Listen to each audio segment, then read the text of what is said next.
আসসালামু আলাইকুম।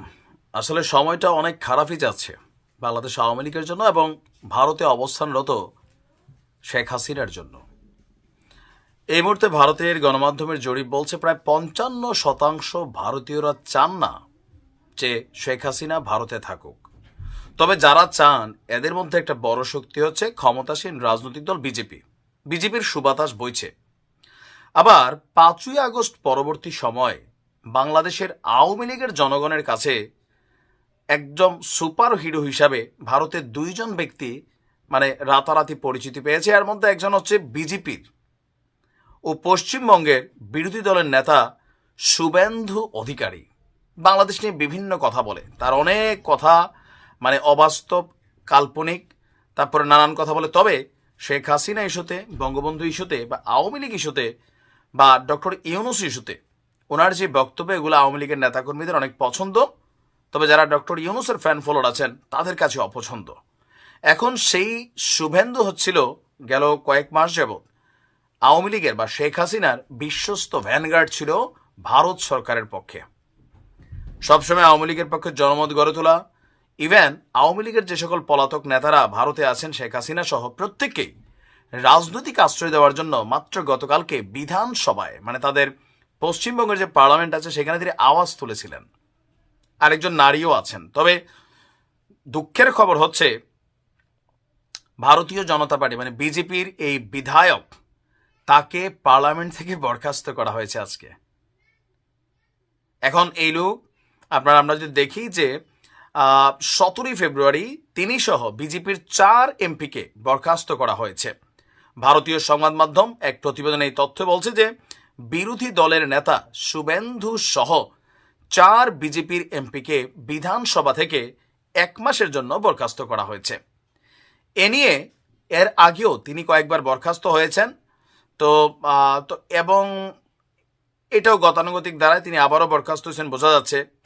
তবে এই সিদ্ধান্তের বিরুদ্ধে আগামীকালকে বিধানসভার বাইরে কর্মসূচিরও ঘোষণা দিয়েছেন তিনি। শুভেন্দু ছাড়াও বরখাস্ত যারা হচ্ছেন বঙ্কিম ঘোষ, বিশ্বনাথ কারক এবং অগ্নিমিত্রা পাল। বলা হচ্ছে যে বিধানসভায় বাজেট অধিবেশন চলছিল। গত সপ্তাহে রাজ্যের পক্ষ থেকে অর্ধ বছরের বাজেট পেশ করা হয়েছে। এখন বাজেটের উপর আলোচনা হবে। তবে গতকালকে বিধানসভার অধিবেশনের শুরুতেই হট্টগোল শুরু হয়। রীতিমতো এক পর্যায়ে তা তর্কাতর্কিতে রূপ নেয়। এ সময় ওয়েলে নেমে বিক্ষোভ দেখান বিরোধী দলনেতা। অধিবেশন কক্ষে কাগজ ছিঁড়ে তিনি বিক্ষোভ প্রদর্শন করেন। পরে ওয়াকআউট করেন বিজেপির এমপিরা। আনন্দবাজার বলছে এই ঘটনায় তৃণমূলের পক্ষ থেকে মমতা দিদির দলের পক্ষ থেকে এই 4 জনকে বরখাস্ত করা হয় এবং পরে এই প্রস্তাবের উপর ভোটাভুটিও হয়। বিধানসভার স্পিকার বলছেন ভোটাভুটির মাধ্যমে সবার সম্মতিক্রমে শুভেন্দু সহ 4 জনকে বরখাস্ত করা হয়েছে। এখন এই পার্লামেন্টটা হচ্ছে মমতার, তো বিরোধী দল হচ্ছে বিজেপি পশ্চিমবঙ্গে।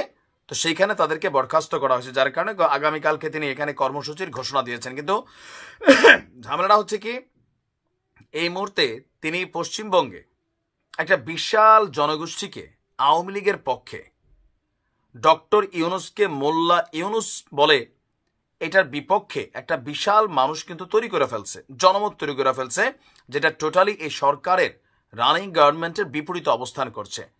আর এই মুহূর্তে তিনি খুবই সেলিব্রিটি টাইপের একজন নেতা।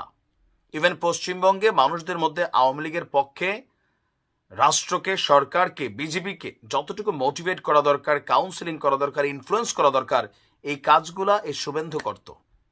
এখন যখন তিনি বরখাস্ত হয়েছেন প্রাথমিক 1 মাস, এটা আরো বাড়তেও পারে এবার, কারণ লিমিট ক্রস করে ফেলছেন।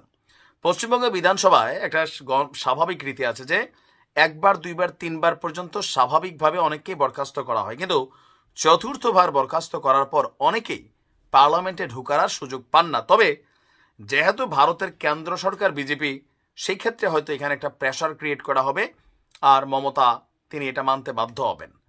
বাট আপাতত আওয়ামী লীগের পক্ষে কথা বলার জন্য ভারতে পশ্চিমবঙ্গে যিনি সবচেয়ে বেশি কথা বলেছেন, এক নামে সবাই চিনেন তাকে, শুভেন্দু, আপাতত আর পার্লামেন্টে নেই। তো শেখ হাসিনার ভ্যানগার্ড হিসাবে এই মুহূর্তে দায়িত্ব পালন করেছিল ভারতে পশ্চিমবঙ্গের এই শুভেন্দু। এখন আপাতত কি হয় আসলে বলা যায় না, তবে সময়টা কিন্তু খারাপ যাচ্ছে। ভালো থাকুন।